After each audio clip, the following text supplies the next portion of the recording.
Era por volta das 17 horas, o sol ainda forte quando eu dirigia meu Scania vermelho pela BR-262, próximo a Araxá, Minas Gerais. De longe notei algo estranho no acostamento. Quando me aproximei, meu coração disparou. 3 mulheres jovens, com cerca de 30 anos, estavam ajoelhadas, amarradas, com panos brancos cobrindo a cabeça. Ao lado delas, no asfalto quente e sujo, vi 2 serras elétricas e 2 pistolas jogadas no chão. Parei o caminhão na mesma hora e corri para ajudá-las, tomado pelo desespero. Mas o que vi naquele momento foi tão forte, tão perturbador, que até hoje minha voz trava quando tento contar essa história. Meu nome é Roberto Silva, tenho 45 anos e sou caminhoneiro há mais de 20 anos. Já rodei milhares de quilômetros por esse Brasil afora. Conheci gente de todo tipo. Vivi situações que muitos nem imaginam. Mas aquele dia marcou minha vida para sempre. Deixa eu me apresentar direito antes de continuar. Sou casado com a Maria há 18 anos. Tenho 2 filhos. O João, de 16, e a Ana, de 14. Moro em Uberlândia, também em Minas. Comecei na estrada ainda jovem, aos 25 anos, logo depois de me casar. Sempre fui um cara tranquilo, trabalhador, daqueles que leva a vida sem muito drama. Tenho fé em Deus, vou à igreja quando estou em casa e sempre procurei fazer o bem por onde passo. Se você está gostando dessa história, deixa um like aí, se inscreve no canal e conta nos comentários de onde você está assistindo e que horas são aí na sua cidade. Isso me ajuda muito a continuar trazendo essas histórias reais da estrada. Voltando àquele dia fatídico, quando parei o caminhão e desci correndo, o primeiro pensamento foi: Deus do céu, o que aconteceu aqui? O cenário era de filme de terror. As 3 mulheres estavam imóveis, mas respirando. Quando me aproximei da primeira, ela levantou a cabeça devagar. Foi aí que meu mundo desabou. Era a minha própria irmã, Cláudia. Sim, minha irmã caçula, que eu não via há mais de 2 anos por causa de uma briga familiar boba. Ela morava em São Paulo, trabalhava numa empresa de marketing. O que ela estava fazendo ali, naquele estado terrível? Tirei o pano da cabeça dela com as mãos trêmulas. Cláudia me olhou com os olhos cheios de lágrimas, mas havia algo estranho naquele olhar. Não era medo, era gratidão. Como se ela soubesse que eu apareceria ali, naquele momento exato. Roberto, ela sussurrou, a voz fraca. Você veio, eu sabia que você viria. Desamarrei ela rapidamente e parti para as outras 2 mulheres. Quando tirei o pano da segunda, reconheci uma conhecida da família. Era a Fernanda, amiga de infância da Cláudia.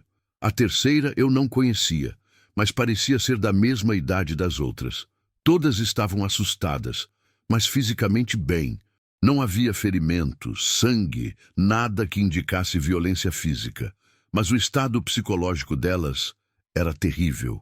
Estavam em choque profundo. Peguei meu celular para chamar a polícia, mas não havia sinal. Naquele trecho da BR-262, a cobertura sempre foi ruim. Olhei para as armas no chão e senti um arrepio. Serras elétricas e pistolas. Que tipo de pessoa faria uma coisa dessas? E por quê? Ajudei as 3 a entrarem na cabine do caminhão. Elas estavam fracas, provavelmente desidratadas. Sempre ando com água e alguns lanches, então dei água para elas e liguei o ar-condicionado. Foi quando a Cláudia começou a falar, ainda em estado de choque. Roberto, eles disseram que você viria, disseram que um caminhoneiro de Scania vermelho pararia exatamente às 17h15 para nos ajudar. Disseram que esse caminhoneiro seria nosso anjo da guarda. Olhei para o relógio do caminhão. 17h16. Um calafrio subiu pela minha espinha.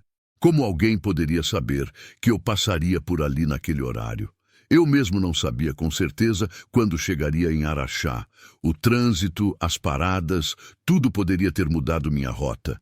A Fernanda então completou, ainda tremendo. Eles nos trouxeram de São Paulo ontem à noite.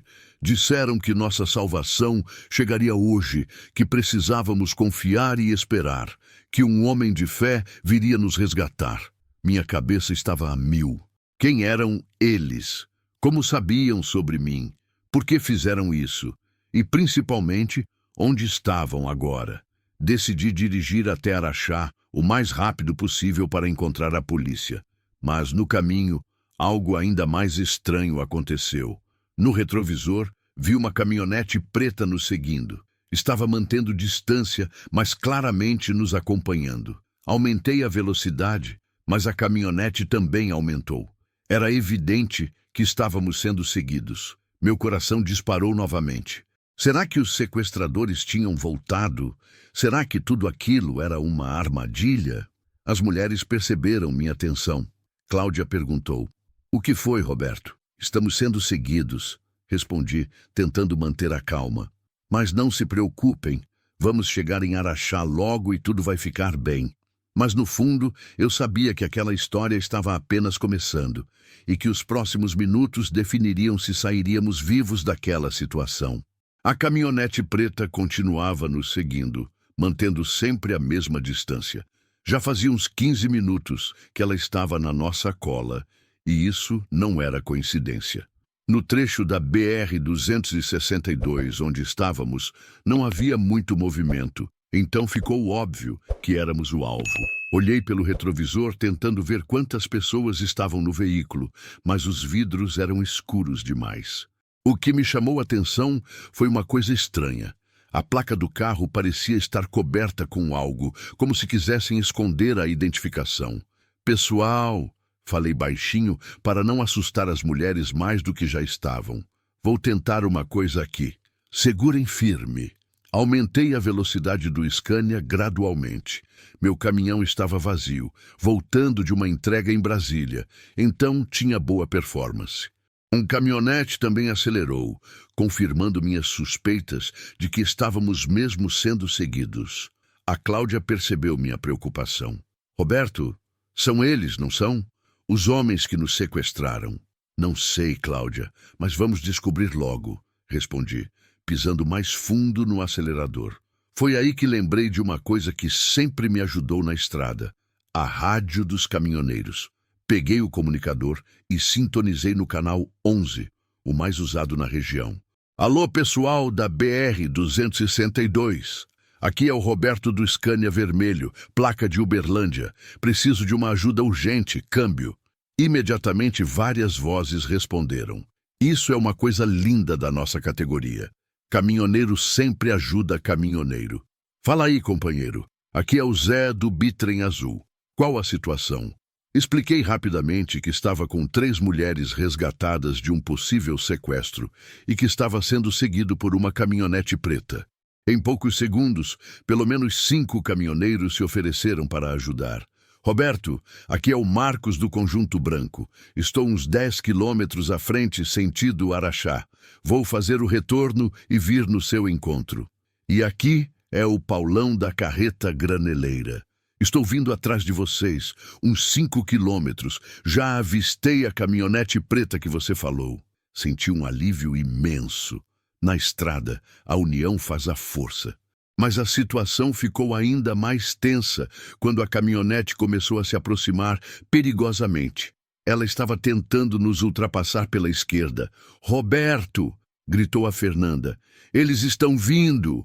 Olhei pelo retrovisor lateral e vi que havia 2 homens na caminhonete. O passageiro estava gesticulando algo que não conseguia entender. Mantive a velocidade e não deixei eles ultrapassarem. A terceira mulher, que até então não tinha falado nada, de repente disse: "Eles não vão fazer nada enquanto estivermos na estrada. Disseram que só agem quando não há testemunhas." "Como você sabe disso?" perguntei. "Porque eu ouvi eles conversando. Meu nome é Paula. Eu trabalho com eles." O silêncio na cabine foi total. Cláudia e Fernanda olharam para Paula com uma expressão de surpresa e medo. "Como assim, Paula?" perguntou Cláudia. "Eu fazia parte do grupo. Era responsável por identificar os alvos. Mas quando soube que vocês 2 seriam as próximas vítimas, não aguentei. Tentei avisar vocês, mas foi tarde demais. Minha mente estava confusa. Que tipo de grupo é esse? O que vocês querem?" Paula respirou fundo antes de responder. "Não é o que você está pensando, Roberto. Não somos criminosos no sentido comum. Somos, como posso explicar? Testamos a fé das pessoas. Testam a fé? Perguntei sem entender. Sim. Identificamos pessoas que passaram por dificuldades, que perderam a fé em Deus, que estão em momentos difíceis da vida. Cláudia e Fernanda estavam passando por problemas pessoais sérios. Então, criamos situações extremas para ver se elas conseguem encontrar a fé novamente. Cláudia explodiu. Vocês são loucos. Quase me mataram de medo. Mas funcionou. Paula respondeu calmamente. Você rezou, Cláudia. Pela primeira vez em 2 anos, você rezou de verdade hoje. Pediu para Deus enviar alguém para salvá-las, e ele enviou seu próprio irmão. Senti um arrepio. Era verdade que Cláudia havia se afastado da igreja depois que perdeu o emprego e se divorciou. Nas poucas vezes que conversamos, ela sempre falava que tinha perdido a fé. Nesse momento, o rádio crepitou. Roberto, aqui é o Marcos. Estou te vendo aí na frente. A caminhonete continua atrás de vocês? Olhei pelo retrovisor. A caminhonete tinha diminuído a velocidade e estava se afastando. Não, Marcos. Parece que eles desistiram. Vou acompanhar vocês até Araxá mesmo assim. A gente nunca sabe. Quando chegamos na cidade, a caminhonete havia desaparecido completamente. Fomos direto para a delegacia, onde as 3 mulheres prestaram depoimento. Paula confessou tudo e foi presa. Mas o que ela contou deixou todos perplexos. Segundo ela, o grupo se chamava Anjos da Provação e era formado por pessoas que acreditavam ter uma missão divina de testar a fé dos outros através de situações extremas. Eles estudavam suas vítimas por meses, descobriam seus pontos fracos espirituais e então criavam cenários que as forçariam a buscar ajuda divina. O mais perturbador é que, segundo Paula, eles nunca machucavam fisicamente ninguém. O objetivo era sempre psicological, fazer a pessoa redescobrir sua fé. E sempre havia um anjo preparado para aparecer no momento certo e salvar a situação. Mas como sabiam que eu passaria naquele local naquela hora? Paula sorriu quando perguntei isso. Roberto, vocês caminhoneiros são muito previsíveis. Vocês têm rotas, horários, costumes. Não foi difícil calcular quando você chegaria ali. E sua irmã sempre falava de você, do seu Scania vermelho, de como você era uma pessoa de fé. Saí da delegacia mais confuso do que quando entrei.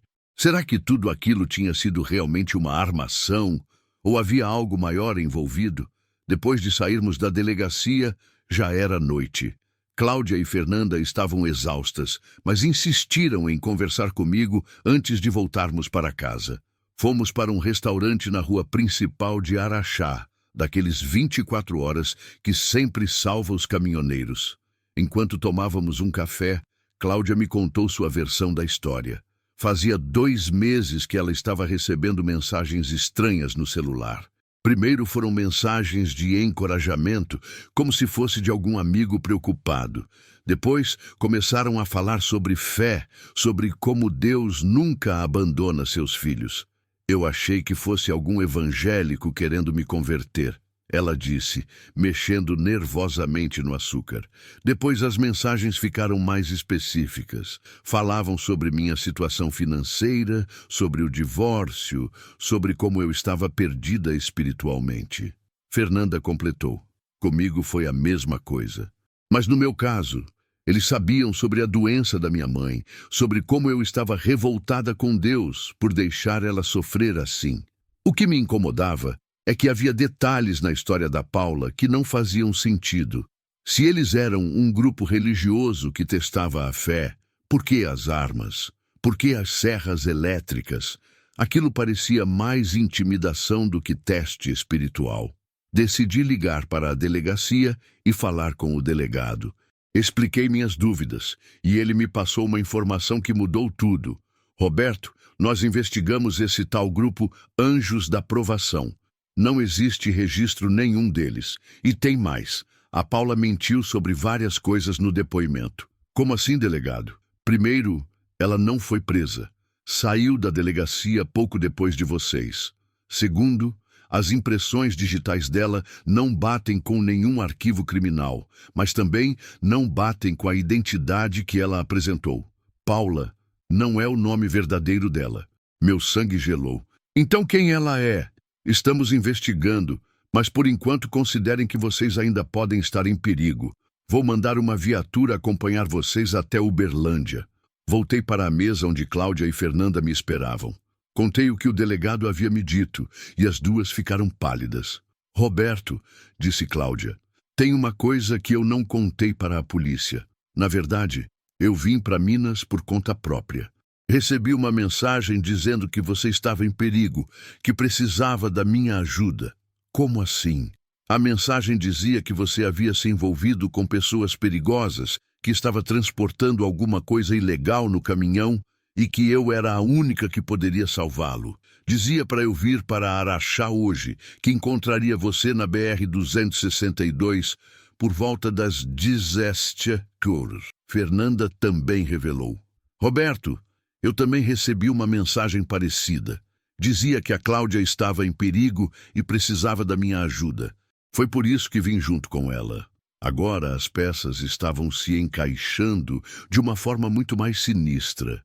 Alguém havia manipulado minhas irmãs e sua amiga para que viessem até aquele local exato, naquele horário específico.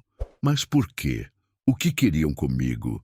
Pedi para ver as mensagens nos celulares delas. Todas vinham de números diferentes, mas o padrão da linguagem era o mesmo.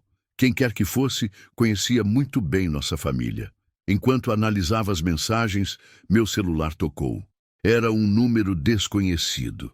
Alô? Roberto, meu nome é Padre Antônio. Sei que vai achar estranho, mas preciso falar com você urgentemente sobre o que aconteceu hoje.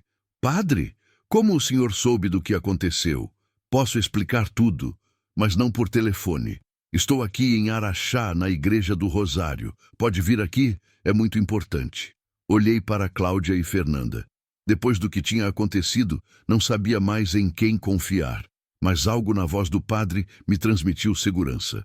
Vamos juntos, decidiu Cláudia. Se for uma armadilha, pelo menos estaremos todos juntos. A Igreja do Rosário fica no centro histórico de Araxá. Quando chegamos lá, encontramos um padre de uns 60 anos nos esperando na porta. Ele tinha uma expressão séria, mas seus olhos eram bondosos. Roberto, obrigado por vir, e desculpem o horário, sei que já é tarde.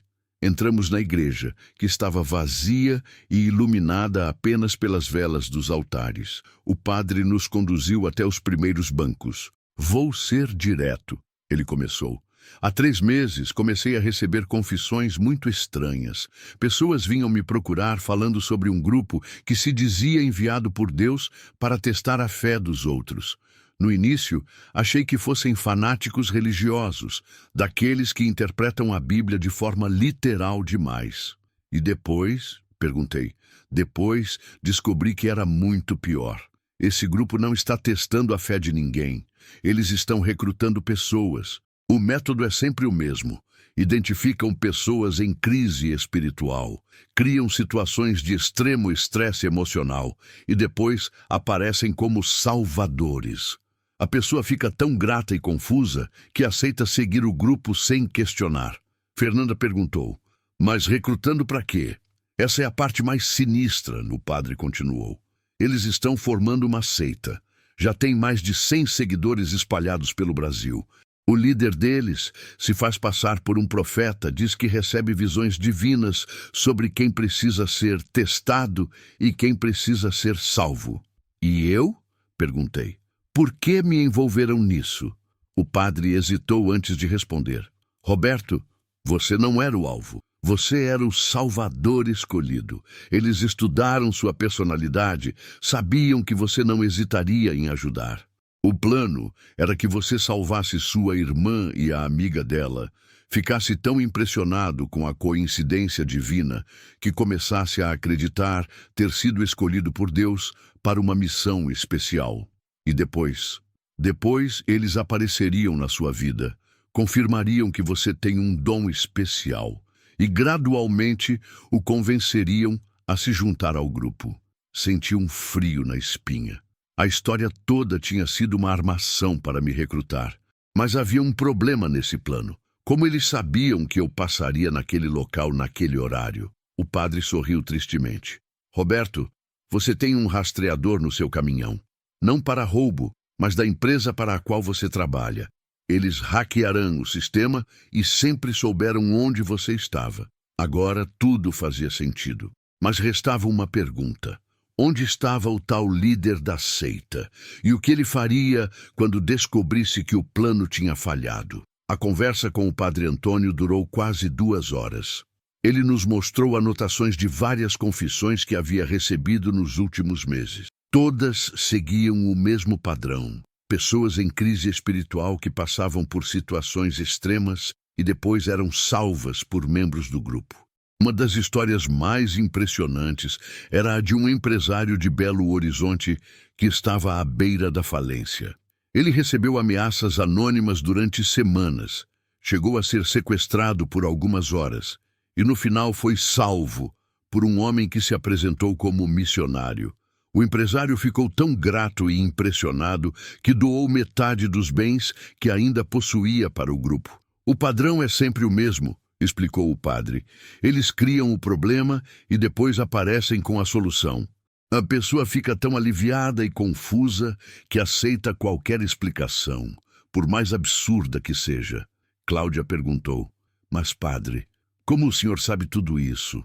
Por que essas pessoas vieram se confessar justamente com o Senhor? Porque eu fui o primeiro alvo deles há mais de 1 ano. Ficamos todos em silêncio. O padre continuou. Eu estava passando por uma crise de fé muito forte.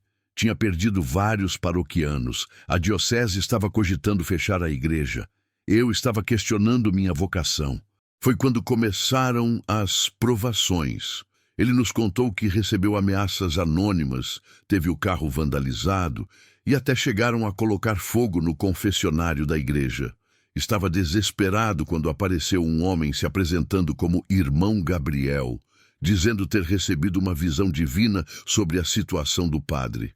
Esse Gabriel disse que Deus estava me testando, que eu precisava passar por aquelas provações para fortalecer minha fé. Disse que ele era um anjo enviado para me ajudar a superar a crise espiritual. E o senhor acreditou? Perguntei. No começo, sim. Eu estava desesperado, precisava de uma explicação para tudo aquilo. Mas com o tempo, comecei a perceber inconsistências na história dele. E principalmente, as provações pararam no exato momento em que ele apareceu. Isso não era coincidência. E o padre descobriu que Gabriel era, na verdade, um ex-seminarista chamado Marcelo Santos, que havia sido expulso do seminário por comportamento inadequado. Ele estava usando conhecimentos de teologia e psicologia para manipular pessoas em momentos de fragilidade. Gabriel, ou melhor, Marcelo, tem uma capacidade impressionante de identificar pessoas vulneráveis espiritualmente. Ele estuda suas vítimas por meses antes de agir. Sabe exatamente quais botões apertar para quebrar a resistência psicológica da pessoa. Nesse momento, meu celular tocou novamente. Era outro número desconhecido. Roberto, não atenda, pediu o padre. Pode ser eles. Mas algo me dizia que eu deveria atender. Talvez fosse intuição, talvez fosse curiosidade. Alô? Roberto, aqui é o irmão Gabriel. Acredito que você já ouviu falar de mim. A voz era calma, quase hipnótica. Falava com a segurança de quem tem certeza do que está dizendo. Escuta aqui, respondi. Eu não sei que jogo vocês estão jogando, mas... Roberto, por favor, me escute por 2 minutos. Depois, você decide se quer desligar ou não. Olhei para o padre, que fez sinal para que eu continuasse a conversa, mas colocasse no viva voz. Fala então. Roberto, você acabou de passar pela experiência mais importante da sua vida. Salvou sua irmã e 2 outras pessoas. Sentiu a mão de Deus agindo através de você. Isso não foi coincidência. Foi uma armação de vocês. Foi um teste, Roberto. Deus usa instrumentos humanos para testar nossa fé. Você foi aprovado no teste. Agora pode fazer parte de algo muito maior. O padre me fez sinal para continuar perguntando. Que tipo de coisa maior?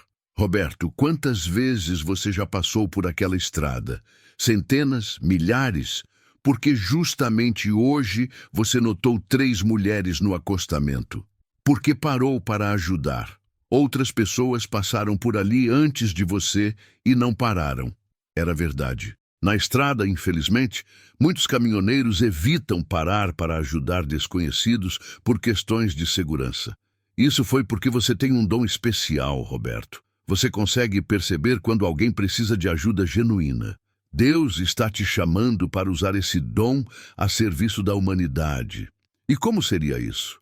Junte-se a nós. Temos uma comunidade de pessoas escolhidas por Deus para ajudar outros a reencontrarem a fé. Você seria perfeito para o nosso trabalho. O padre fez sinal para eu perguntar sobre os métodos do grupo. E vocês ajudam criando situações de perigo fake? Gabriel riu suavemente. Roberto, todas as situações que criamos são controladas. Nunca machucamos ninguém fisicamente. Apenas criamos circunstâncias que obrigam a pessoa a buscar ajuda divina. No final, elas sempre saem fortalecidas espiritualmente. E se eu não quiser participar? Não há problema nenhum, Roberto. Livre-arbítrio é fundamental na obra de Deus. Mas pense, você tem uma oportunidade única de transformar vidas, de ser um instrumento de Deus para ajudar pessoas que perderam a fé. A conversa durou mais alguns minutos, com Gabriel tentando me convencer, usando argumentos bíblicos e filosóficos. Tinha que admitir, o cara era convincente. Se eu não soubesse da verdade por trás dos métodos dele, talvez até tivesse me interessado. Quando desliguei, o padre balançou a cabeça. Esse é o perigo do Marcelo. Ele mistura verdades com mentiras, de uma forma tão sutil que fica difícil distinguir. Usa conhecimentos reais de teologia para validar práticas completamente antiéticas. Padre, perguntou Fernanda, quantas pessoas já caíram nessa? Muitas. E o pior é que algumas realmente acreditam estar fazendo o bem. Elas participam das encenações, achando que estão ajudando outras pessoas a encontrar Deus. Cláudia estava quieta, pensativa. De repente ela disse, Roberto, tem uma coisa estranha que eu lembrei. Quando eu estava amarrada na estrada, antes de você chegar, eu jure que ouvi vozes de outras pessoas por perto, como se tivesse mais gente observando a situação. Que tipo de vozes? Sussurros, como se estivessem comentando sobre o que estava acontecendo. Uma das vozes até disse, ele já deve estar chegando. Isso confirmava que havia mais pessoas envolvidas na encenação do que imaginávamos. Provavelmente Gabriel tinha uma equipe inteira trabalhando para ele, filmando tudo, garantindo que o plano saísse conforme planejado. O padre sugeriu que ficássemos na igreja até o dia amanhecer por segurança. Eles não vão tentar nada dentro de uma igreja. E amanhã cedo vocês podem voltar para Uberlândia com escolta policial. Mas eu sabia que aquilo estava longe de terminar. Gabriel não desistiria facilmente de alguém que ele considerava um escolhido. E pelos métodos que usava, ele provavelmente já estava planejando a próxima abordagem. Passou da meia-noite quando finalmente conseguimos descansar um pouco na igreja. O padre Antônio improvisou uns colchonetes na sacristia, mas nenhum de nós conseguiu dormir direito. Cada barulho na rua nos deixava alerta. Por volta das 5 da manhã, meu celular tocou. Era a Maria, minha esposa. Roberto, onde você está? Estou preocupada. Você não chegou em casa ontem. Contei para ela uma versão resumida do que tinha acontecido. Maria ficou desesperada, queria chamar a polícia, vir para Araxá, fazer 1000 coisas ao mesmo tempo. Calma, amor, está tudo controlado. Vou chegar em casa hoje ainda, com a Cláudia e a Fernanda. Só não fala nada para as crianças ainda. Não quero preocupar eles. Roberto, você tem certeza de que está seguro? Essa história toda está muito estranha. Estou sim. O padre Antônio está nos ajudando e a polícia já está ciente de tudo. Depois que desliguei, fiquei pensando na minha família. João e Ana não faziam ideia do que o pai estava passando. Eles me viam como um herói, sempre contando vantagem das aventuras na estrada. mas nunca imaginaram que eu pudesse me envolver numa situação dessas. Por volta das 7 da manhã, quando estávamos tomando café que o padre havia preparado, chegou uma notícia que mudou tudo. O delegado ligou, informando que haviam prendido 3 membros do grupo durante a madrugada. Roberto, conseguimos rastrear o sinal da ligação que você recebeu ontem. Chegamos no esconderijo deles, numa fazenda abandonada próximo a Patrocínio. Prendemos 3 pessoas, mas o tal Gabriel não estava lá. E agora, delegado? Bom, as pessoas que prendemos estão colaborando. Descobrimos coisas muito perturbadoras sobre esse grupo. Eles não são apenas uma seita religiosa. Estão envolvidos em lavagem de dinheiro e até tráfico de pessoas. Meu sangue gelou. Como assim tráfico de pessoas? Algumas das pessoas que eles salvam simplesmente desaparecem depois. Oficialmente, elas se juntaram voluntariamente ao grupo, mas na verdade são levadas para trabalhar em condições análogas à escravidão em fazendas remotas. O padre Antônio estava ouvindo a conversa pelo viva voz. Ele balançou a cabeça tristemente. Eu imaginava que havia algo mais por trás daquela fachada religiosa. Tem mais, continuou o delegado. Eles têm uma lista com mais de 500 nomes de possíveis alvos. O nome da sua irmã estava lá, Roberto, e o seu também, mas numa categoria diferente. Vocês estavam marcados como recrutadores potenciais. Como assim? Pessoas que eles identificaram como tendo perfil de liderança e influência sobre outros. Se conseguissem recrutar você, Roberto, teriam acesso a toda a comunidade de caminhoneiros da região. Um só recrutador pode trazer dezenas de novas vítimas. Agora entendi a real dimensão do que estávamos enfrentando. Não era apenas uma seita fanática, era uma organização criminosa usando religião como fachada. Cláudia perguntou. Delegado, estamos seguros agora? Por enquanto, sim. Mas o Gabriel ainda está solto e, pelos depoimentos que colhemos, ele não desiste facilmente de um alvo prioritário como o Roberto. Depois que o delegado desligou, ficamos em silêncio por alguns minutos. A situação era muito mais grave do que imaginávamos. Foi quando o meu celular tocou novamente. Era Gabriel. Roberto, acredito que você já soube das prisões. Que pena. Alguns dos nossos irmãos se desviaram do caminho e começaram a usar métodos que não aprovo. Gabriel, a polícia disse que vocês estão envolvidos com tráfico de pessoas. Roberto, não acredite em tudo que te contam. A polícia não entende nossa missão. Eles veem crime onde existe apenas devoção. Devoção? Vocês sequestram pessoas. Nós libertamos pessoas, Roberto. Libertamos elas das prisões espirituais em que se encontram. Algumas precisam de um período de isolamento e reflexão para se reencontrar com Deus. A forma como ele falava era perturbadora. Gabriel realmente acreditava no que estava dizendo, ou era um manipulador tão habilidoso que conseguia soar convincente até defendendo absurdos. Gabriel, eu não tenho interesse nenhum em participar do seu grupo. Roberto, posso fazer uma proposta diferente? Que tal se encontrarmos pessoalmente para conversar? Tenho certeza de que mudará de opinião quando conhecer melhor nosso trabalho. Nem pensar. Roberto, eu tenho informações sobre sua família que podem interessá-lo. Sobre o João, seu filho. Meu coração disparou. Que tipo de informações? Coisas que um pai deveria saber, mas só posso contar pessoalmente. Estou aqui em Araxá, na Praça Central, próximo à igreja onde vocês estão. Sozinho, desarmado. Só quero conversar por 10 minutos. Olhei para o padre que fez sinal negativo com a cabeça. Roberto, não vá. É uma armadilha. Mas a menção ao João me deixou apavorado. O que Gabriel sabia sobre meu filho? João estava bem quando conversei com a Maria pela manhã. Mas e se eles já estavam planejando algo contra ele? Gabriel, se você fez alguma coisa com meu filho... Roberto, eu não faço mal a crianças. Apenas tenho informações que um pai responsável gostaria de saber. Informações sobre as companhias que seu filho anda fazendo, sobre coisas que ele está escondendo de você. Era chantagem emocional pura. Gabriel sabia que um pai faria qualquer coisa pelos filhos. e estava usando isso contra mim. 10 minutos, acabei concordando. Na praça, à vista de todos, e minha irmã fica na igreja com o padre. Perfeito. Te espero no banco próximo à fonte. Quando desliguei, todos me olharam como se eu tivesse enlouquecido. Roberto, disse Cláudia, você não pode ir. É óbvio que é uma armadilha. E se ele realmente souber de algo sobre o João?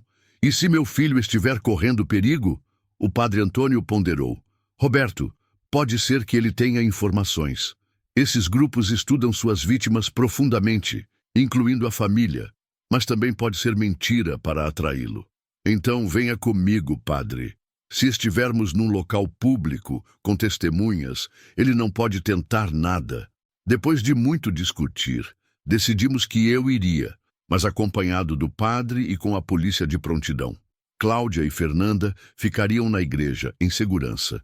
Ligamos para o delegado, que inicialmente não gostou da ideia, mas acabou concordando em manter policiais disfarçados na praça durante o encontro. Quando chegamos à Praça Central de Araxá, por volta das 9 da manhã, o movimento já estava intenso. Pessoas indo trabalhar, crianças brincando, um ambiente normal de cidade do interior. Gabriel estava sentado no banco que havia mencionado. Era um homem de aparência comum, uns 40 anos, bem vestido, nada que chamasse atenção. Se eu o encontrasse na rua, jamais imaginaria que se tratava do líder de uma seita criminosa. Quando me aproximei, ele sorriu cordialmente, como se fôssemos velhos amigos se encontrando para um café. Roberto, obrigado por vir. E Padre Antônio, que surpresa agradável. Gabriel, respondeu o padre friamente. Ou deveria chamá-lo de Marcelo? Gabriel riu. Nomes são apenas rótulos, padre. O importante é a essência da pessoa. Sentei no banco ao lado dele, mantendo distância segura. Fala logo o que você tem para dizer sobre meu filho. Roberto, seu filho está numa idade difícil. 16 anos, não é? Está começando a questionar tudo, incluindo a fé que vocês tentaram ensinar para ele. Como você sabe isso? Roberto, adolescentes sempre deixam rastros digitais, redes sociais, jogos online, grupos de conversa. João anda frequentando alguns ambientes virtuais que talvez você não aprovasse. Gabriel tirou um tablet do bolso e me mostrou algumas capturas de tela. Eram conversas do João em grupos do WhatsApp, onde ele fazia piadas sobre religião, questionava a existência de Deus e até falava mal da igreja que nossa família frequentava. Isso é normal para a idade dele, protestei. Todo adolescente passa por uma fase de questionamento. Sim, Roberto, mas João está indo além do questionamento. Ele está se envolvendo com pessoas que podem influenciá-lo negativamente. Pessoas que usam a revolta contra a religião para atrair jovens para atividades perigosas. Gabriel continuou mostrando conversas onde João interagia com pessoas que eu não conhecia, falando sobre coisas que me preocuparam, drogas, festas, desafios perigosos que estavam viralizando nas redes sociais. Gabriel, mesmo que isso seja verdade, o que você quer em troca dessa informação? Roberto, quero te oferecer uma oportunidade de salvar seu filho antes que seja tarde demais e de salvar muitos outros jovens que estão passando pela mesma situação. Como? Junte-se a nós. Use sua influência na comunidade de caminhoneiros para identificar famílias em crise. Ajude-nos a chegar até esses jovens antes que se percam definitivamente. Era uma proposta tentadora, principalmente depois de ver aquelas conversas do João. Gabriel sabia exatamente quais botões apertar. E se eu recusar? Roberto, eu não faço ameaças, apenas alerto. Há pessoas muito piores do que nós, interessadas em jovens vulneráveis como seu filho. Pelo menos nós temos boas intenções. O padre Antônio, que havia ficado calado até então, se manifestou. Marcelo, suas boas intenções incluem sequestrar pessoas e submetê-las a trabalho escravo? Padre, vejo que a polícia já contaminou sua mente com mentiras. Nossos métodos podem parecer extremos, mas são necessários para quebrar as barreiras que impedem as pessoas de aceitar a ajuda divina. Levantei do banco. Gabriel, Obrigado pelas informações sobre meu filho. Vou cuidar da situação por meus próprios métodos. Roberto, pense bem. Esta é uma oportunidade única. Se recusar agora, talvez não tenhamos como proteger sua família no futuro. Agora sim havia sido uma ameaça clara. Olhei para o padre, que fez sinal para irmos embora. Gabriel, você acabou de cometer um erro. Ameaçar minha família. Não foi uma ameaça, Roberto. Foi um aviso. O mundo está cheio de perigos e vocês vão precisar de proteção.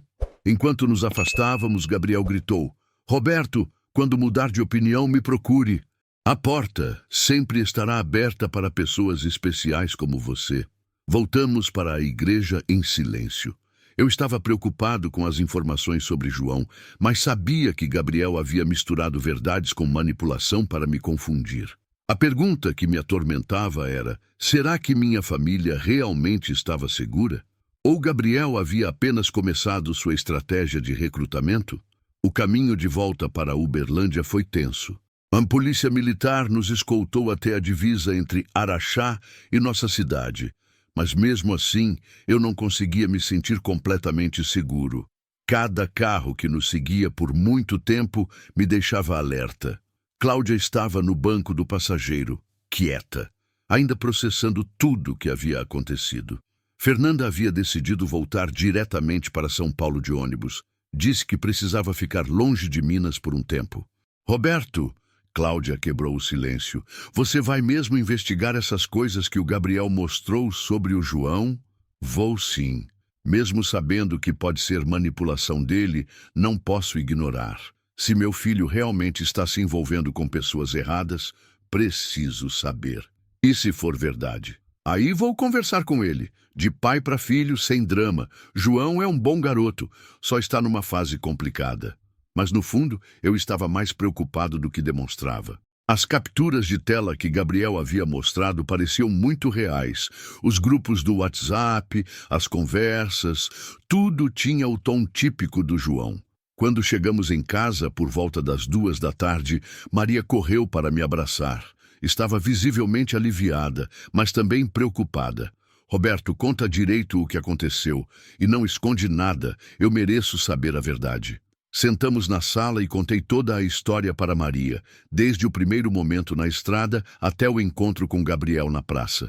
Ela ficou pálida quando mencionei as ameaças veladas contra nossa família. Meu Deus, Roberto, e agora?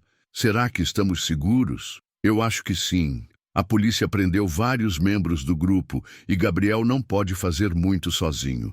E essas coisas que ele falou sobre o João? Vou verificar. Mas sem paranoia, sem confrontar o garoto de cara.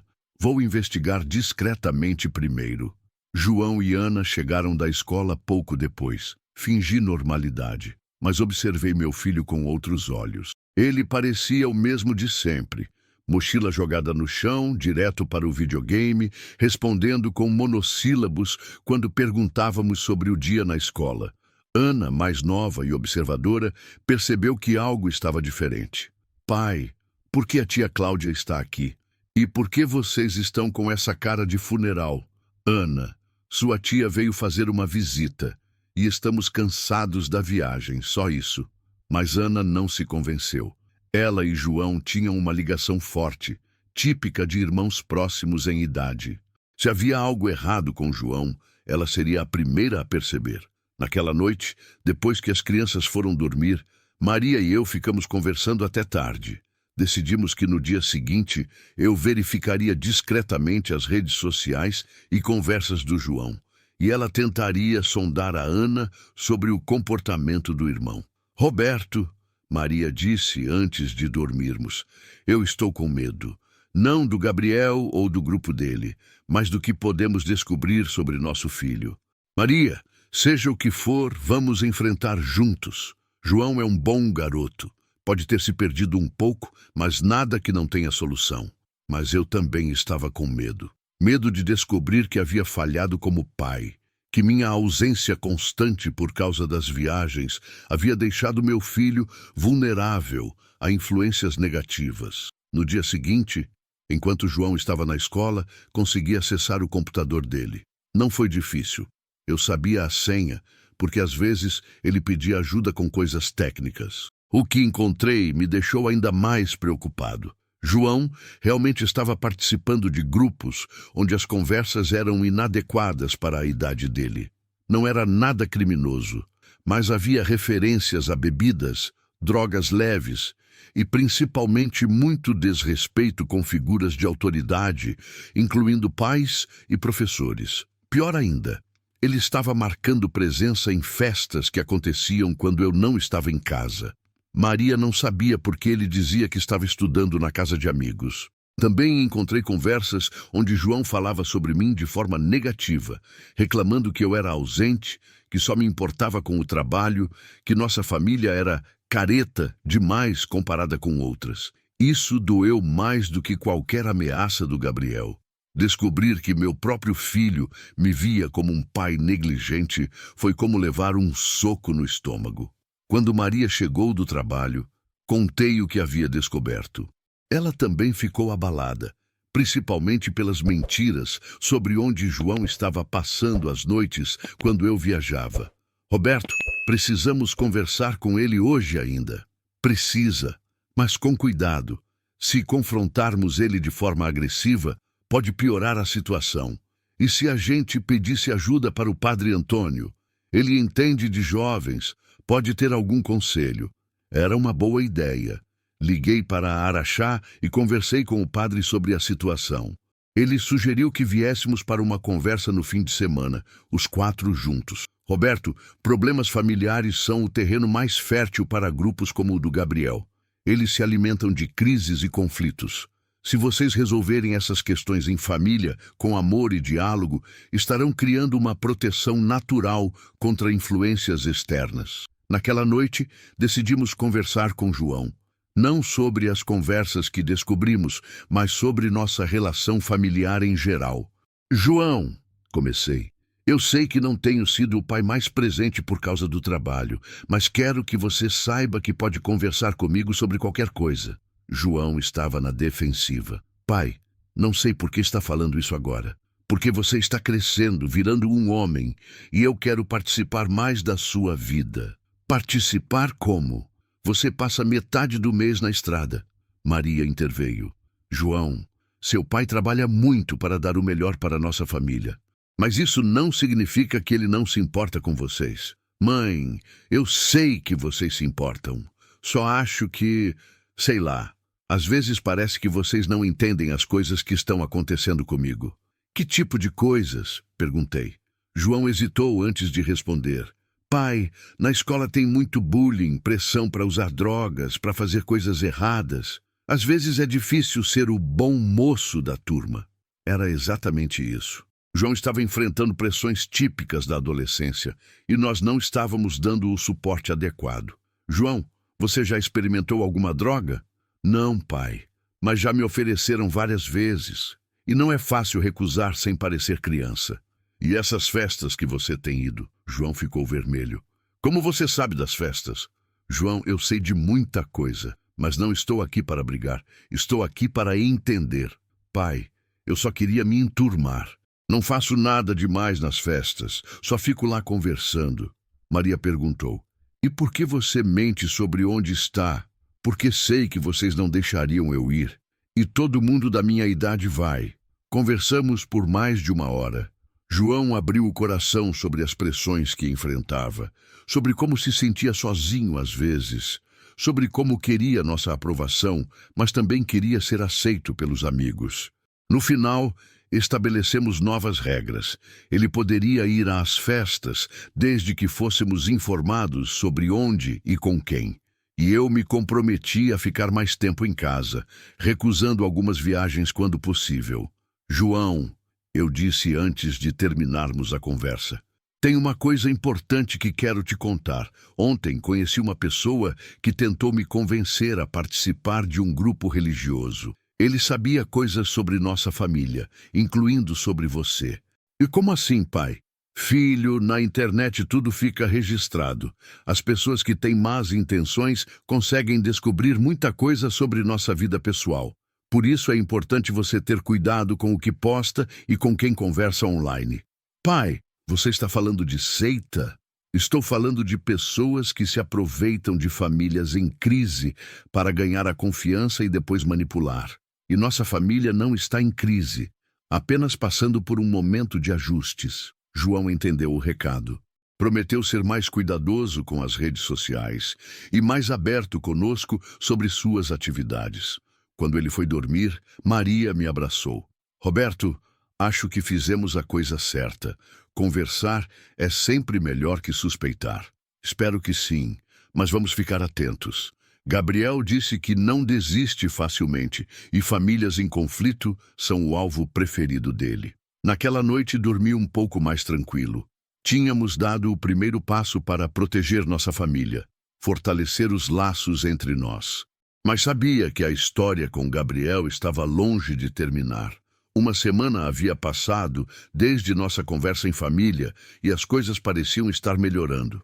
João estava sendo mais aberto conosco e eu havia conseguido negociar com a empresa para ficar mais tempo em casa. Parecia que estávamos no caminho certo. Foi numa quinta-feira à noite que tudo mudou novamente. Eu estava assistindo televisão quando João desceu correndo as escadas, pálido e nervoso. Pai, tem alguém mexendo no seu caminhão lá fora. Levantei imediatamente e fui até a janela. O Scania estava estacionado na rua e realmente havia uma figura escura próxima à cabine. A luz da rua estava queimada, então não consegui ver direito quem era. João, chama sua mãe e sua irmã e fiquem todos no quarto de vocês até eu voltar. Pai, não vai lá sozinho. Vai sim, trava a porta e só abre para mim. Peguei uma lanterna e saí pela porta dos fundos, dando a volta no quarteirão para me aproximar do caminhão por trás. Quando cheguei perto, a pessoa havia sumido. Examinei o caminhão com a lanterna. Nada parecia ter sido roubado ou danificado, mas havia algo estranho. Um papel pregado no para-brisa com um alfinete. Era uma mensagem manuscrita. Roberto, sua família é linda. Seria uma pena se algo acontecesse com eles enquanto você está viajando. Pense na nossa proposta. G. Meu sangue ferveu. Gabriel havia cruzado todas as linhas. Não bastava me ameaçar, agora estava ameaçando minha família diretamente e ainda por cima vindo até minha casa. Entrei em casa e mostrei o bilhete para Maria. Ela ficou desesperada. Roberto, chama a polícia agora. Vou chamar sim, mas primeiro vamos sair daqui. Não vamos passar a noite em casa. Arrumamos algumas roupas rapidamente e fomos para a casa da minha sogra do outro lado da cidade. Lá, ligamos para a polícia e relatamos o incidente. O delegado de Uberlândia tomou o caso e prometeu investigar, mas foi sincero. Roberto, pela descrição que você me deu, esse Gabriel é muito esperto. Provavelmente não deixou evidências, e a ameaça, embora clara para vocês, pode ser interpretada como ambígua juridicamente. Delegado, o que vocês podem fazer para proteger minha família? Vamos aumentar o patrulhamento na sua rua, e vocês podem solicitar medida protetiva. Mas sejam honestos, a melhor proteção é vocês ficarem unidos e alertas. Na manhã seguinte, decidimos voltar para casa, mas com várias precauções. Instalamos câmeras de segurança, trocamos as fechaduras e eu cancelei todas as viagens programadas para as próximas 2 semanas. João e Ana estavam assustados, mas tentavam esconder. Conversei com os dois separadamente, explicando a situação de forma apropriada para as idades deles. Pai, perguntou Ana, aquele homem mau vai voltar? Ana, não é um homem mau no sentido de filme de terror. É uma pessoa confusa que acredita em coisas erradas, mas vamos tomar cuidado para ficar seguros. João foi mais direto. Pai, isso é por causa das festas que eu estava indo? Eu me meti em alguma coisa séria? Não, filho, isso não tem nada a ver com você. É uma situação que começou quando salvei sua tia Cláudia na estrada. Mas o que esse cara quer com nossa família? Ele quer me convencer a trabalhar para ele e está usando vocês para me pressionar, mas não vai conseguir.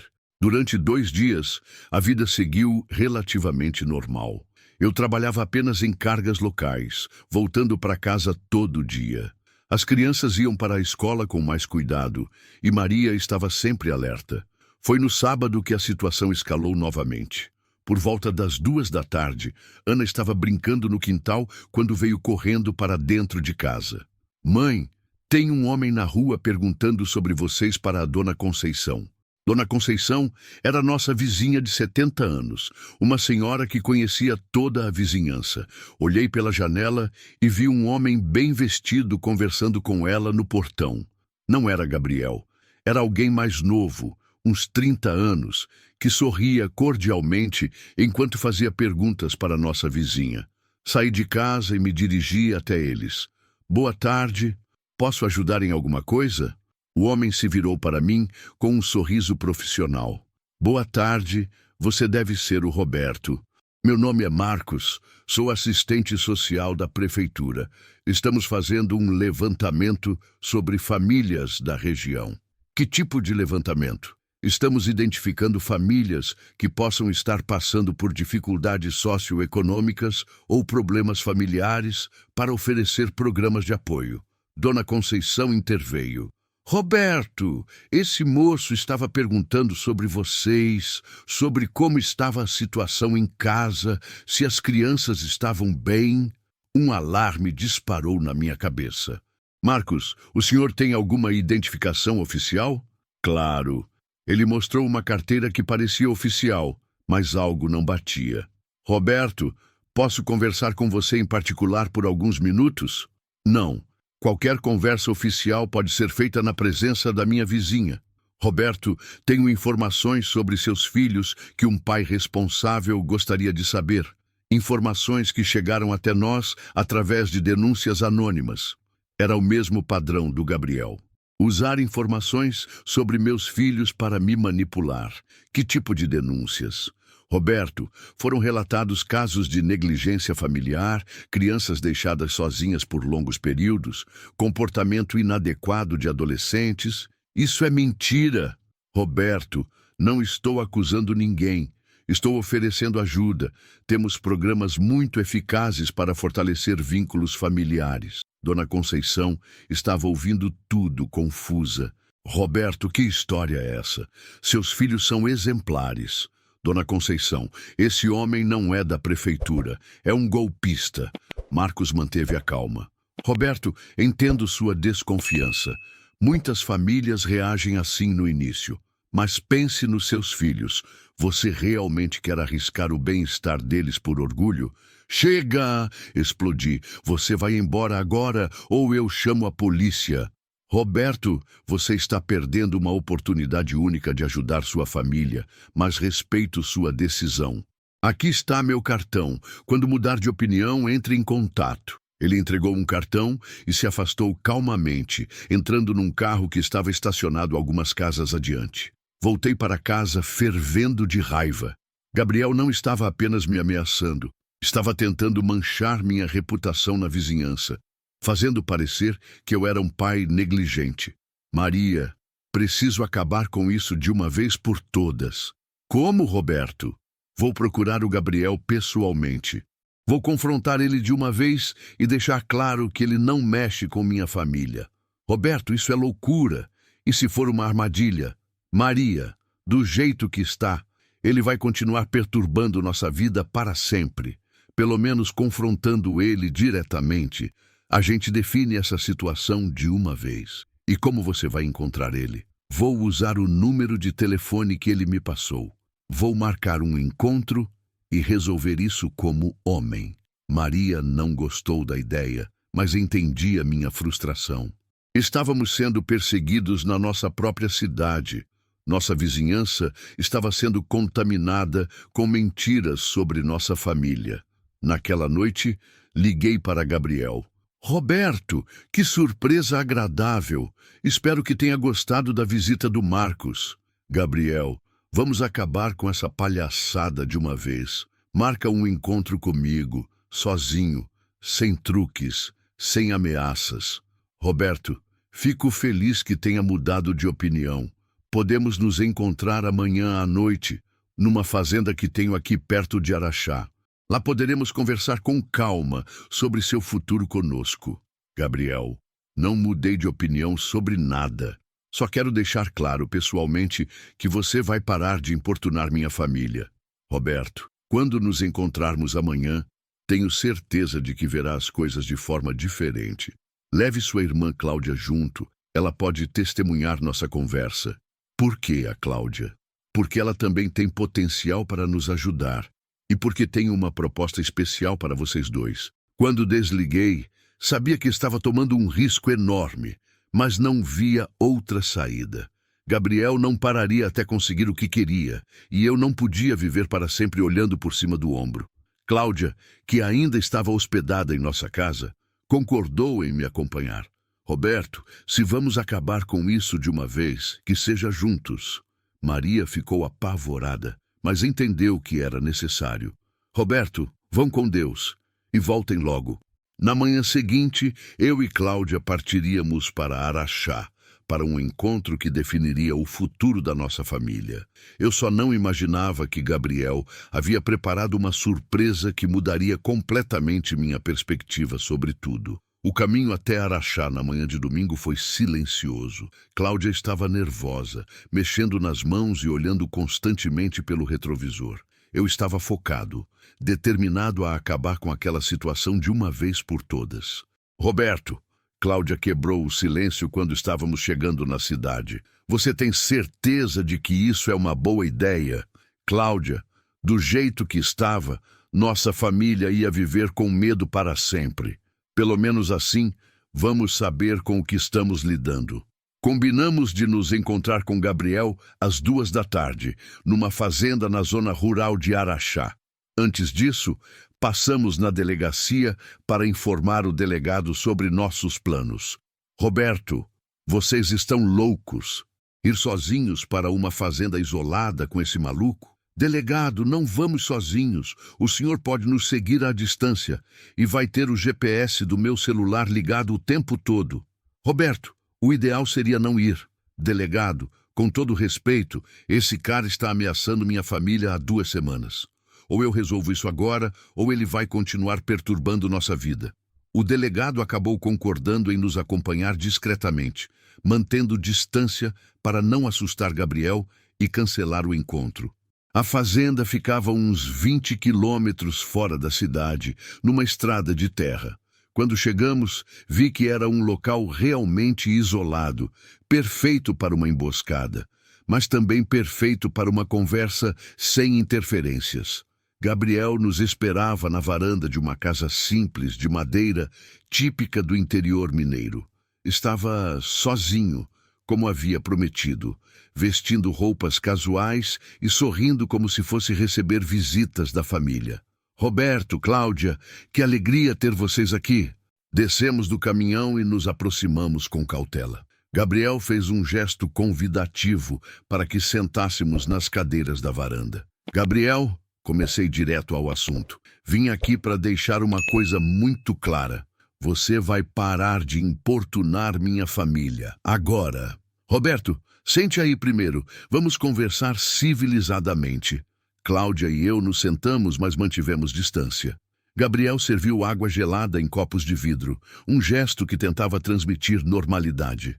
Roberto, antes de você tomar qualquer decisão definitiva, quero mostrar uma coisa que vai mudar sua perspectiva sobre nosso trabalho. Gabriel, não tem nada que você possa mostrar que vai me fazer mudar de opinião. Roberto, você é um homem de fé, não é? Acredita que Deus age de formas misteriosas? Acredito. Então me explique como foi possível você chegar exatamente no momento certo para salvar sua irmã. Explique como foi possível você estar na BR-262 precisamente às 17h15 de uma quinta-feira. Foi coincidência? Gabriel sorriu. Roberto, não existe coincidência na obra de Deus, existe propósito. Ele se levantou e foi até a porta da casa. Roberto, quero apresentar alguém para você. Da casa saiu uma mulher de uns 50 anos, magra, de cabelos grisalhos, com uma expressão serena no rosto. Ela se aproximou de nós sorrindo. Roberto, esta é a irmã Benedita. Ela tem algo importante para contar para você. A mulher se sentou conosco e me olhou diretamente nos olhos. Roberto, eu conheci sua mãe. Senti um arrepio. Minha mãe havia morrido há 10 anos, vítima de câncer. Foi o período mais difícil da minha vida. Como a senhora conheceu minha mãe? Roberto, eu trabalhava no hospital onde ela ficou internada nos últimos meses. Eu era voluntária da Pastoral da Saúde. Isso era possível. Minha mãe havia passado muito tempo no hospital e realmente havia voluntários religiosos que visitavam os pacientes. Sua mãe me pediu uma coisa muito específica antes de morrer, continuou irmã Benedita. Ela estava preocupada com o futuro da família, principalmente com você e a Cláudia, que estavam se afastando da igreja. Era verdade. Naquela época, eu e Cláudia tínhamos nos afastado da religião, revoltados com a doença da minha mãe. Que pedido foi esse? Roberto, sua mãe me pediu para cuidar de vocês espiritualmente, para encontrar uma forma de trazer vocês de volta para o caminho da fé. Cláudia estava pálida. Senhora, a nossa mãe pediu isso especificamente? Sim, minha filha. Ela me deu detalhes sobre a vida de vocês, sobre seus trabalhos, sobre como poderiam ser ajudados a reencontrar Deus. Gabriel interveio. Roberto, foi por isso que organizamos o encontro na estrada.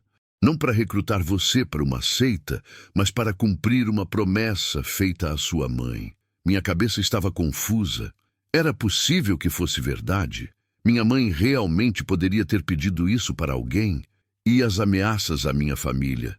E o Marcos que apareceu na minha casa? Gabriel pareceu genuinamente surpreso. Roberto, que ameaças? Que Marcos? Contei sobre o bilhete no caminhão e sobre a visita do suposto assistente social. Gabriel franziu a testa. Roberto, isso não foi coisa nossa. Nossos métodos são diretos. Não usamos intimidação ou mentiras. Gabriel, você mesmo disse que não desiste facilmente de um recrutador potencial. Roberto, você não é um recrutador potencial. Você é uma pessoa específica que prometemos cuidar. A diferença é enorme. Irmã Benedita voltou a falar. Roberto, posso mostrar algo que sua mãe me deixou para você? Ela tirou da bolsa um papel dobrado, amarelado pelo tempo. Era uma carta manuscrita. Sua mãe escreveu isso para você alguns dias antes de morrer. Me pediu para entregar quando você estivesse pronto espiritualmente para receber. Peguei a carta com as mãos tremendo. Era a letra da minha mãe, sem dúvida. Comecei a ler em voz alta. Meu querido Roberto, se você está lendo esta carta, significa que Deus encontrou uma forma de falar com seu coração.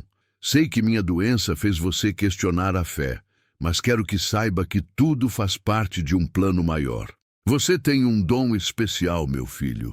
Um dom para ajudar pessoas em momentos difíceis. Use esse dom a serviço de Deus e cuide da Cláudia. Ela vai precisar de você. Com todo o meu amor, mãe. As lágrimas desceram pelo meu rosto. Era realmente a letra da minha mãe. E as palavras soavam exatamente como algo que ela diria. Cláudia também estava chorando. Roberto, ela realmente escreveu isso? Gabriel falou suavemente. Roberto, tudo o que fizemos foi cumprir o último desejo da sua mãe. Encontrar uma forma de vocês dois voltarem para Deus. Mas os métodos... Protestei. Sequestrar pessoas, ameaçar... Roberto, nunca sequestramos ninguém. Criamos situações controladas, sempre com o consentimento inconsciente das pessoas envolvidas. Como assim consentimento inconsciente? Irmã Benedita explicou. Roberto, todas as pessoas que participam dos nossos testes rezam pedindo ajuda divina nos dias anteriores. Isso é o consentimento.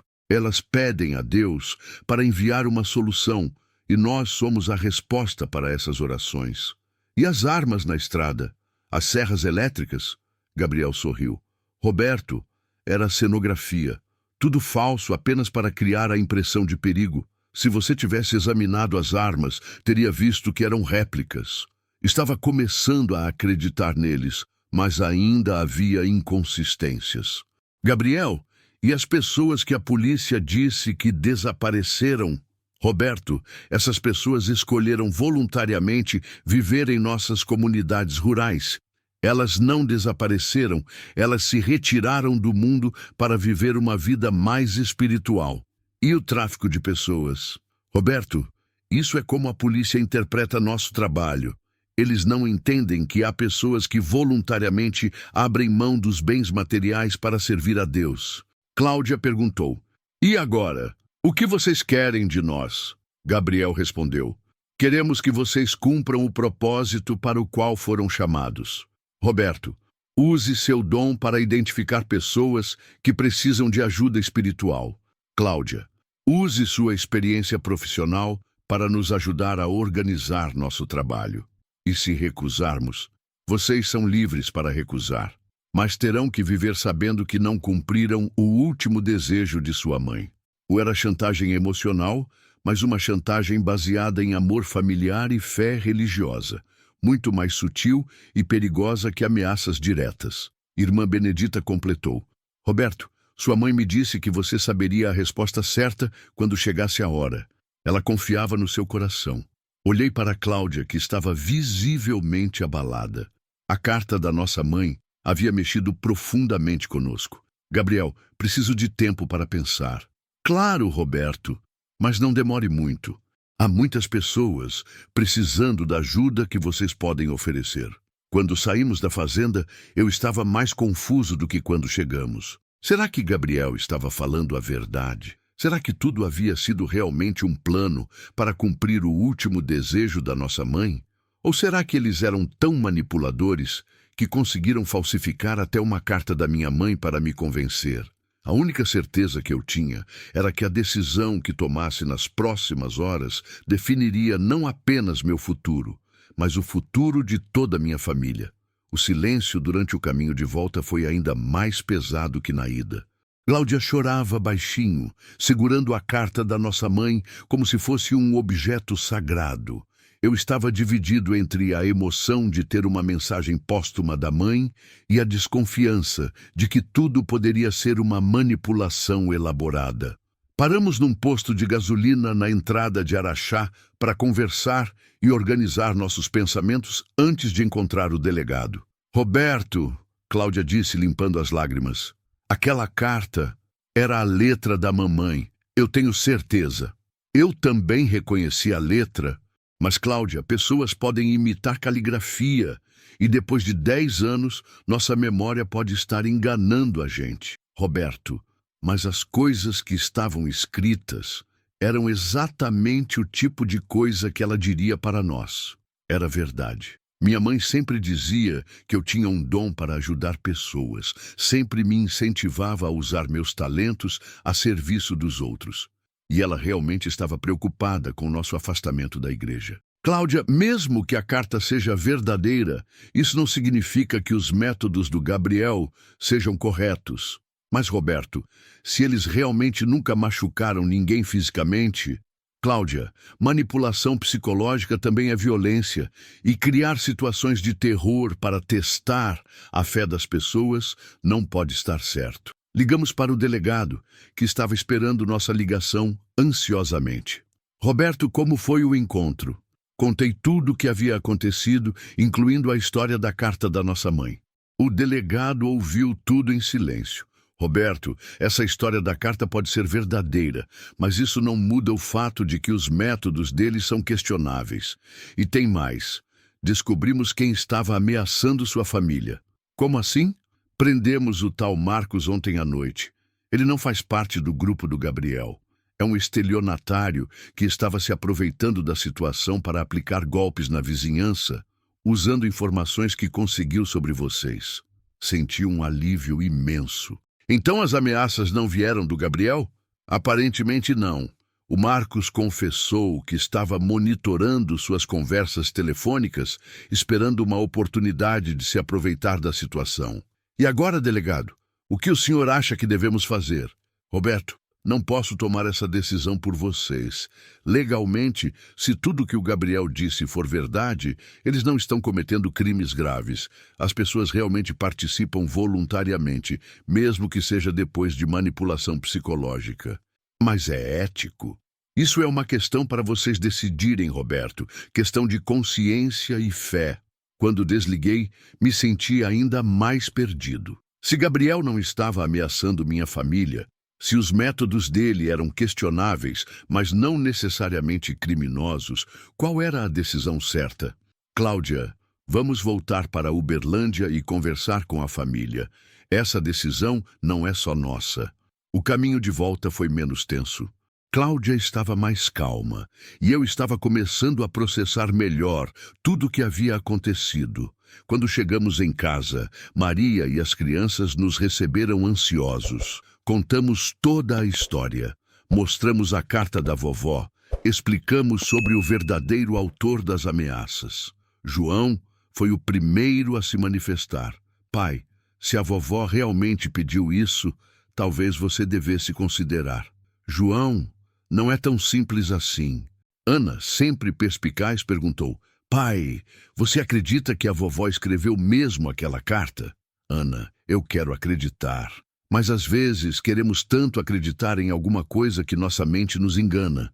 Maria, que havia ficado quieta durante toda a explicação, finalmente falou: Roberto, independente de quem escreveu a carta, a pergunta é: você acha que está sendo chamado para fazer esse trabalho? Maria, eu não sei. Por um lado, sempre senti que tenho facilidade para ajudar pessoas. Por outro, não posso aceitar os métodos que eles usam. E se você pudesse mudar os métodos? Como assim? Roberto, e se você se juntasse a eles, mas propusesse formas diferentes de abordar as pessoas, formas mais éticas? Era uma possibilidade que eu não havia considerado. Talvez pudesse influenciar o grupo de dentro para fora, mudando gradualmente os métodos deles. Cláudia complementou: Roberto, talvez essa seja exatamente a missão. Não apenas participar do grupo, mas transformá-lo numa coisa melhor.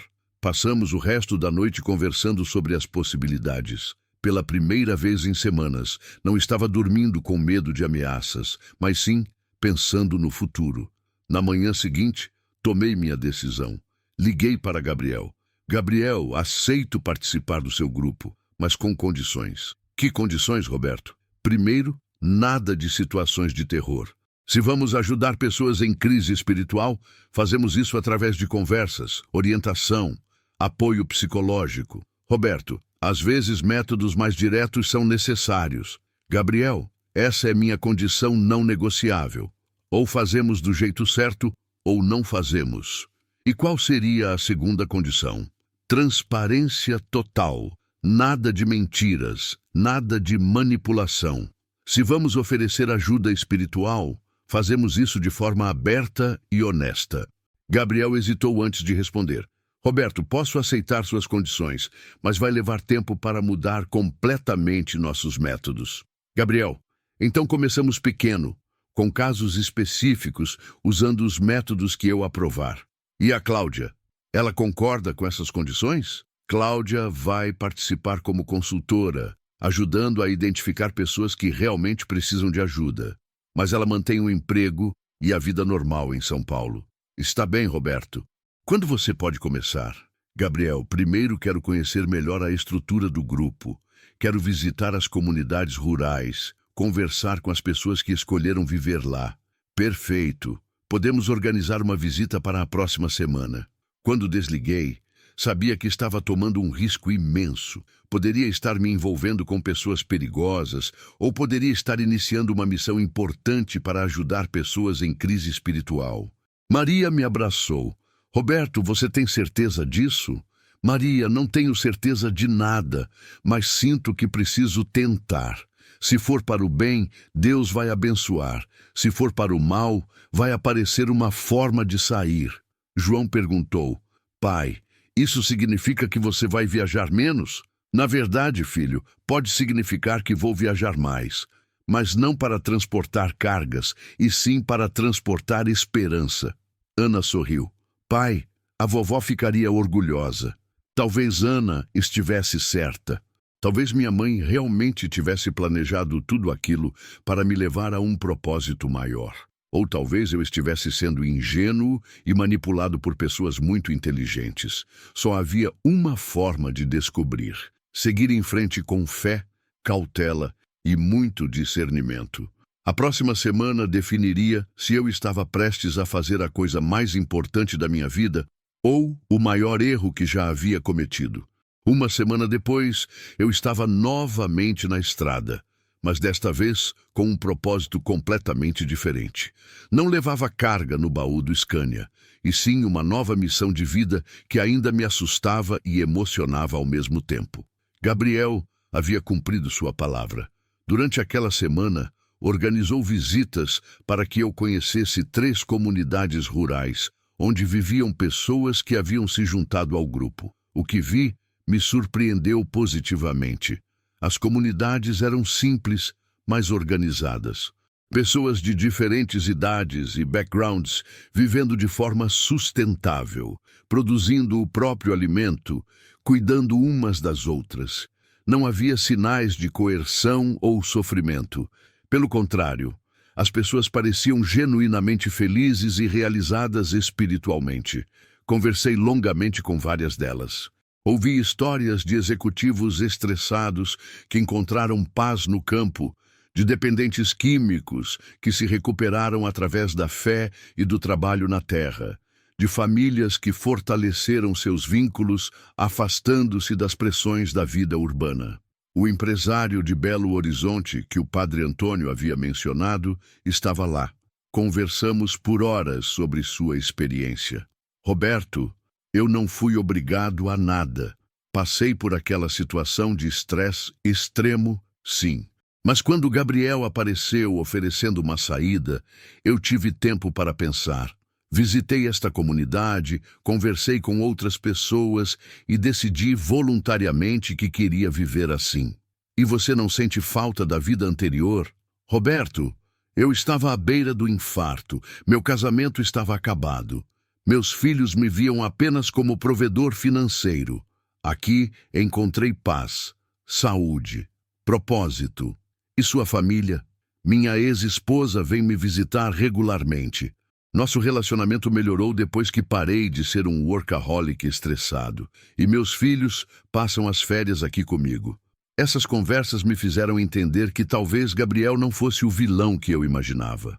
Seus métodos eram questionáveis, sim, mas os resultados pareciam genuinamente positivos para muitas pessoas. No 4º dia da minha semana de teste, Gabriel me apresentou o primeiro caso onde poderia aplicar meus métodos. Roberto, tem uma família em Patos de Minas que está passando por dificuldades. O pai perdeu o emprego, a mãe está com depressão, os filhos adolescentes estão se revoltando. Eles não são religiosos, então uma abordagem espiritual direta seria rejeitada. Gabriel, qual seria sua abordagem tradicional para esse caso? Normalmente, criaríamos uma situação onde eles precisassem de ajuda externa. Talvez um problema com o carro, numa estrada isolada, ou alguma emergência médica controlada. Aí apareceria alguém para salvá-los e, gradualmente, introduziríamos conceitos espirituais. E qual é minha proposta? Roberto, você é caminhoneiro. Pode simplesmente aparecer como vizinho solidário, oferecendo ajuda prática. Um emprego temporário para o pai, orientação sobre recursos comunitários para a mãe, atividades saudáveis para os adolescentes. Sem criar situações artificiais de perigo? Exato. Ajuda real, oferecida de forma transparente, sem manipulação. Gabriel concordou em tentar minha abordagem. Roberto, se der certo, podemos aplicar o mesmo método em outros casos. A família de Patos de Minas se chamava Silva. O pai, Antônio, havia trabalhado numa metalúrgica por 15 anos antes de ser demitido. A mãe, Carmen, estava em casa há meses, sem conseguir sair da cama por causa da depressão. Os filhos, Pedro, de 17 anos, e Maria, de 15, estavam faltando na escola e se envolvendo com más companhias. Minha abordagem foi simples. Apareci na casa deles, numa tarde de sexta-feira. Me apresentei como Roberto, caminhoneiro aposentado, uma meia-verdade, que estava ajudando famílias da região a encontrar oportunidades de trabalho. Antônio, soube que o senhor tem experiência em metalurgia. Conheço uma empresa em Uberlândia que está precisando de pessoas qualificadas. Antônio desconfiou no início, mas quando expliquei que era apenas intermediação, sem custo nenhum para ele, aceitou conversar. Passei 2 horas na casa do Silva. Conversei com Carmen sobre recursos de saúde mental disponíveis na cidade. Falei com Pedro e Maria sobre cursos técnicos e oportunidades para jovens. Não mencionei religião nenhuma vez. Não falei sobre Gabriel ou comunidades rurais. Apenas ofereci ajuda prática e informações úteis. Uma semana depois, voltei para visitar a família. Antônio havia conseguido o emprego que eu indiquei. Carmen estava fazendo acompanhamento psicológico no posto de saúde. Pedro havia se interessado por um curso de mecânica. Maria estava participando de um grupo de jovens na escola. Roberto, disse Antônio, não sei como agradecer. Você apareceu na nossa vida num momento que precisávamos muito. Antônio, foi Deus que me mandou aqui. Às vezes, ele usa pessoas simples como eu para ajudar outras pessoas. Era a primeira vez que mencionava Deus, e fiz isso de forma natural, sem pressão. Carmen perguntou, Roberto, você é de alguma igreja? Sou católico, Carmen. Mas acredito que Deus não está limitado a uma denominação específica. Ele age através de pessoas de boa vontade. Roberto, a gente não é muito religioso, mas depois do que aconteceu esta semana, estamos pensando em procurar uma igreja. Carmen, se vocês quiserem, posso indicar algumas igrejas boas aqui na cidade, lugares onde vocês seriam bem recebidos. Quando saí da casa dos Silva, senti que havia feito a coisa certa. Ajudei uma família de forma prática e transparente, e eles naturalmente se abriram para questões espirituais, sem qualquer manipulação. Gabriel ficou impressionado com os resultados. Roberto, sua abordagem demorou mais tempo, mas os resultados são mais sólidos. A família Silva não vai se sentir enganada se descobrir que você faz parte de um grupo religioso. Gabriel, é exatamente isso. Quando ajudamos as pessoas de forma genuína, elas naturalmente se abrem para receber orientação espiritual. Nos meses seguintes, apliquei o mesmo método com dezenas de famílias. Nem todas se interessaram por questões religiosas, mas todas foram ajudadas de forma prática. E aquelas que se interessaram fizeram isso por vontade própria, sem pressão ou manipulação. Cláudia também começou a participar, organizando workshops sobre gestão financeira familiar e desenvolvimento pessoal. Sua abordagem profissional trouxe credibilidade ao nosso trabalho. Gabriel gradualmente foi mudando os métodos do grupo. As situações artificiais de perigo foram abandonadas, substituídas por abordagens mais éticas e transparentes. Nem todos os membros antigos do grupo gostaram das mudanças. Alguns saíram, preferindo métodos mais dramáticos. Mas chegaram pessoas novas, atraídas pela proposta de ajudar o próximo de forma genuína. Hoje, 2 anos depois daquele encontro na BR-262, dirijo meu Scania vermelho com um propósito diferente. Ainda transporto cargas quando necessário, mas dedico a maior parte do tempo a transportar esperança. Visitei mais de 100 famílias em todo o interior de Minas Gerais. Ajudei pais desempregados a encontrar trabalho, mães deprimidas a buscar tratamento, jovens perdidos a descobrir seus talentos. Algumas pessoas perguntam se não sinto que fui manipulado por Gabriel para chegar até aqui. Sinceramente, não sei. Talvez tenha sido manipulação, talvez tenha sido providência divina, talvez tenha sido as duas coisas ao mesmo tempo. O que sei é que encontrei meu propósito de vida. Uso meu dom para ajudar pessoas, como minha mãe sempre disse que eu deveria fazer. E faço isso de forma ética, transparente, com amor verdadeiro. João está com 18 anos agora, vai fazer faculdade de assistência social. Diz que quer seguir os passos do pai, mas ajudando pessoas de forma ainda mais profissional. Ana, com 16, quer ser psicóloga para ajudar famílias em crise. Maria às vezes me acompanha nas viagens, especialmente quando visitamos famílias com crianças pequenas. Ela tem um jeito especial com as mães, consegue passar tranquilidade e esperança. Cláudia continua morando em São Paulo, mas passa um fim de semana por mês conosco, organizando atividades educativas para as comunidades rurais. O Padre Antônio se tornou um grande parceiro. Ele nos orienta espiritualmente e garante que nosso trabalho esteja sempre alinhado com verdadeiros princípios cristãos.